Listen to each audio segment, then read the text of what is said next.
बड़ी खबर भारत चीन को लेकर, जहां एक तरफ चीन के विदेश मंत्री वांग यी भारत पहुंचे, फिर अफगानिस्तान पहुंचे और अब वो पाकिस्तान पहुंच गए। तो पूरा खेल क्या है? आखिर वो पाकिस्तान जो अमेरिका की गोद में जाकर बैठ गया था, तो अब वो चीन के लिए क्यों एक बड़ा मुद्दा बन गया है? तो आखिर चीन के दिमाग में चल क्या रहा है? क्या भारत के साथ एक और बड़ी साजिश करने की तैयारी में है चीन? पूरा मामला क्या है, इसकी ज्यादा जानकारी के लिए हमारे साथ जुड़े हैं चेतन। उनसे जानेंगे कि आखिर चीन के विदेश मंत्री वांग यी पाकिस्तान क्यों पहुंचे हैं। चेतन, जो चीन और पाकिस्तान की बढ़ती नजदीकियां हैं और उसके बाद वांग यी जो पाकिस्तान पहुंचते हैं, तो क्या मुख्य कारण सामने आ रहा है? देखिए, बिल्कुल सही कहा आपने कि अमेरिका के करीब जा रहा पाकिस्तान वो सिरदर्द चीन के लिए क्यों बन गया है, ये बहुत बड़ा सवाल इस वक्त बना हुआ। और ये टाइमिंग जो है वो बहुत ज़्यादा महत्वपूर्ण हो जाती है कि जब अमेरिका पाकिस्तान में अपनी पहल बढ़ाने की दोबारा से कोशिश कर रहा है। पहले क्या कुछ हो रहा था, मैं उस पर भी इस वीडियो में बहुत विस्तार से ज़रा अपने दर्शकों को बताऊंगा। लेकिन भारत के लिए भी बहुत ज़्यादा सिरदर्द हो चुका है, क्योंकि भारत अपनी कूटनीतिक तरीके से चीन को कहीं ना कहीं लाइन पर लेके आया।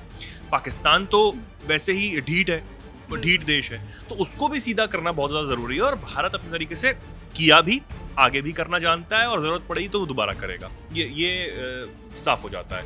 लेकिन भारत की इन तमाम चीज़ों पर बहुत पैनी नज़र है, जो हमारे पड़ोस में हो रहा है उस पर पैनी नज़र है। अब आते हैं ये जो मुलाकात इशाक डार और वांग यी की इस्लामाबाद में होती है।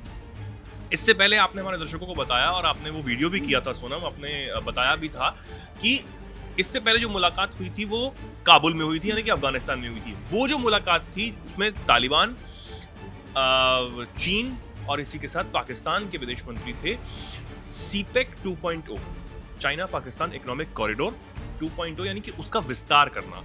वो सीपेक जो अब तक बन ही नहीं पाया है, उसको विस्तार करके अफगानिस्तान तक लेके जाने की जो कोशिश है वो चीन कर रहा है, और कहीं ना कहीं उसमें अब कामयाब होता हुआ भी नजर आ रहा है, क्योंकि तालिबान सरकार ने उसमें हामी भर दी है। ठीक है, अब उससे दिक्कत भारत को भी है। दिक्कत क्यों है? क्योंकि जो सीपेक कॉरिडोर है वो भारत के हिस्से से जाएगा। अब लोग कहेंगे वो कैसे? यूके वाले क्षेत्र से, भारत का हिस्सा है ना, जिस पर अवैध कब्जा पाकिस्तान का है, तो उससे भी सीपेक होकर जाएगा। तो भारत हमेशा से इस पर विरोध करता रहा है, विरोध कर चुका है, पहले भी आपत्ति जताई है, और अपने तरीके से भारत उस पर काम कर रहा है। एक चीज तो ये हो गई। दूसरी चीज ये, अब आते हैं कि किस तरीके से पाकिस्तान जब अमेरिका के करीब जाता है तो बहुत ज्यादा दिक्कत जो है वो चीन को क्यों होने लगती है। दरअसल उसके बहुत सारे रीजंस ये भी हैं, क्योंकि सीपेक कॉरिडोर जो पिछले काफी लंबे समय से, करीब 2013-14 से ये नहीं बन पा रहा है, कभी बलूचिस्तान लिबरेशन आर्मी की वजह से, क्योंकि बीएलए नहीं चाहता कि बलूचिस्तान का शोषण हो, जो वो आरोप लगाते हैं पाकिस्तानी आर्मी पर, पाकिस्तानी सरकार पर। और चीन के जो इंजीनियर्स हैं, कई खबरें आई कि चीनी इंजीनियर्स की हत्याएं की गई, उन पर हमले किए गए, बॉम्ब ब्लास्ट किए गए, क्योंकि वो नहीं चाहते कि बलूचिस्तान से सीपेक कॉरिडोर बने। लेकिन आप देखिए यहाँ पर चाल, उस बीएलए को पाकिस्तान ने अमेरिका से बैन करवा लिया। ठीक है, अब इसका फायदा पाकिस्तान को तो हो रहा है, इसका फायदा चीन को भी होगा, अपना सीपेक विस्तार कर पाएगा। लेकिन अब इसमें सोचने वाली बात यह है कि किसको क्या हाथ लगा।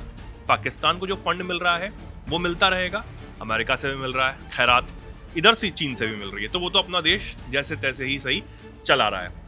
चीन को सबसे ज्यादा दिक्कत ये बात भी थी कि अगर पाकिस्तान अमेरिका चला जाता है, तो मैं आपको 5 पॉइंट में अगर मैं समझाऊं तो सीपेक पर असर हो जाता, यानी कि सीपेक जो है वो पूरा नहीं हो पाता, उसमें जो है गड़बड़ियां आने लगती, उसमें दिक्कत आने लगती। सिक्योरिटी बैलेंस का बिगड़ना, ये एक बहुत बड़ी समस्या यहाँ पर हो जाती है। सिक्योरिटी बैलेंस यानी कि अगर पाकिस्तान चीन को छोड़कर अमेरिका से हथियार लेने लगता, डिफेंस इक्विपमेंट लेने लगता, तो चीन को तो बुरा लगता कि भाई अब तक तुम हमसे ले रहे थे।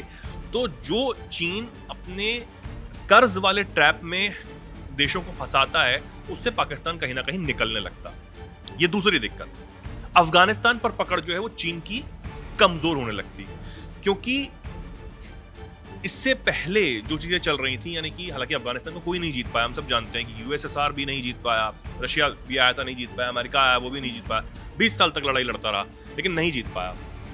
अफगानिस्तान में क्योंकि खबरें हैं कि चीन बहुत तेजी से अपने पैर पसारने की कोशिश कर रहा है, तालिबान सरकार तक पहुंच बना रहा है, और जो विदेश मंत्रियों का वहां पर जाना, अधिकारियों का वहां पर जाना, ये किसी बड़ी रणनीति का हिस्सा है, जिसमें सीपेक 2.0 सबके सामने आ चुका है, BRI है, बहुत सारे चीजें हैं। ठीक है, तो ये एक बहुत ज़्यादा चिंता थी कि भाई पाकिस्तान के थ्रू आपको अफगानिस्तान पर पकड़ बनानी है चीन को, तो ये एक बड़ी बात है। दूसरी बात, साउथ एशिया में अमेरिका की वापसी जो होने लगती, अगर ऐसा होता तो 2000 के बाद अमेरिका धीरे धीरे यहाँ पर पाकिस्तान के थ्रू इस एरिया में साउथ एशिया वाले एरिया में अपनी पकड़ को और ज्यादा मजबूत करता, जो बहुत समय से उसकी ढीली होती चली जा रही है। इसलिए वो इंडिया पर भी दबाव बना रहा है अमेरिका, यहाँ पर ये भी है। तो इससे कहीं ना कहीं जो रीजनल डिप्लोमेसी है, यानी कि हम ऐसे भी समझ लेते हैं कि भारत के पड़ोसियों को चीन अपना बना रहा है। इधर अफगानिस्तान, पाकिस्तान, नेपाल, जो आजकल भारत को आंखें दिखा रहा है ना, अभी तो व्यापार को लेकर भी बहुत ज्यादा कर रहा है। तो रीजनल डिप्लोमेसी जो है उस पर इफेक्ट करने लगता, तो उसको पाकिस्तान को अपने साथ बहुत रखना जरूरी है। फाइनेंशियल लेवरेज इसलिए क्योंकि चीन जो अपने कर्ज पाकिस्तान को देता है, अब वो IMF हो गया या वर्ल्ड बैंक हो गया, अगर पाकिस्तान को अमेरिका से और ज्यादा फंड मिलता रहा तो ये सीधे तौर पर चीन के लिए चिंता का विषय है। क्योंकि जिस तरीके से अभी IMF और तमाम जो वर्ल्ड बैंक हैं वो अमेरिका से निर्भर संस्थाएं हैं, वहां से कर्ज मिलता है। अगर अमेरिका सपोर्ट बढ़ाता है तो चीन की फाइनेंशियल जो पकड़ है वो उस देश पर कमजोर हो जाती है। और हम सब जानते हैं कि जो पाकिस्तान और अफगानिस्तान वाला जो क्षेत्र है सोनम, वो आप कहें कि दुनिया का एक चौराहा उसको समझ सकते हैं, जहां पर बैठकर दुनिया पर नजर रखी जा सकती है। अमेरिका कोशिश करता आया कि अफगानिस्तान और इस वाले क्षेत्र में अपनी पकड़ को बहुत ज्यादा मजबूत कर सके, ताकि वो यहाँ पर अपना मजमा लगाकर दुनिया पर नजर रखे। ईरान को इधर से आप काबू कर सकते हैं, कोई भी आता है तो उसे आप काबू कर सकते हैं। भारत पर तो आप दबाव बनाना ही चाहते हैं, लेकिन भारत वो करने नहीं दे रहा। इसलिए भारत तमाम चीजों पर अब बहुत बारीकी से, बहुत पैनी नजर बनाए हुए है कि हमारे आसपास चीन जो अब तक कर रहा है, हम अब उसके क्षेत्र में जाकर करें। इसलिए हमने फिलीपींस को ब्रह्मोस दी, ताइवान चाहता है कि भारत उसकी मदद करे। तो ये एक बहुत स्ट्रेटेजी जो है वो चीन की एक अलग तरीके से चलता है। अब पाकिस्तान को वो नहीं छोड़ सकता। हमने इस वीडियो में अब तक ये समझा कि पाकिस्तान को चीन नहीं छोड़ना चाहता है, और चीन भी नहीं चाहता कि पाकिस्तान भी नहीं चाहता कि चीन उसे छोड़ दे। तो ये एक बहुत बड़ी चीजें यहाँ पर है। लेकिन अगर ये सब चीजें हो रही हैं तो सीधे तौर पर सिरदर्द जो है वो भारत को है।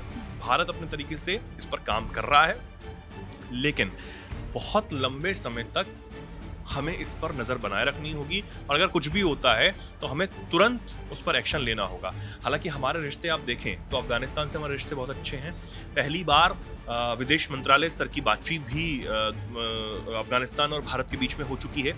तो ये चीन नहीं चाहता, चीन को इससे दिक्कत है।